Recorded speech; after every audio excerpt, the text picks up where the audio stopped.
તો આ તરફ અમરેલીમાં પણ મોડી રાત્રે આગ લાગવાની ઘટના બની હતી। બ્રાહ્મણ સોસાયટી પાસે ખોડિયાર મંદિરની બાજુમાં આવેલા ઝૂંપડાઓમાં આગ લાગવાની ઘટના બની હતી। તો આગ લાગતા જ દોડધામ મચી હતી। ઘટનાની જાણ થતાં જ ફાયર વિભાગની ટીમ ઘટના સ્થળે પહોંચી આગના કારણે 2 ઝૂંપડા બળી અને ખાખ થઈ ગયા છે।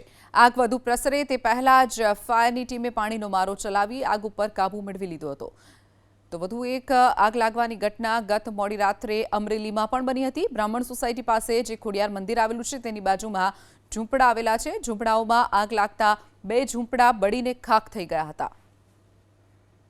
તો આગ લાગતા જ દોડધામ મચી હતી। ઘટનાની જાણ થતાં જ ફાયર વિભાગની ટીમ ઘટના સ્થળે પહોંચી આગના કારણે 2 ઝૂંપડા બળી અને ખાખ થઈ ગયા છે।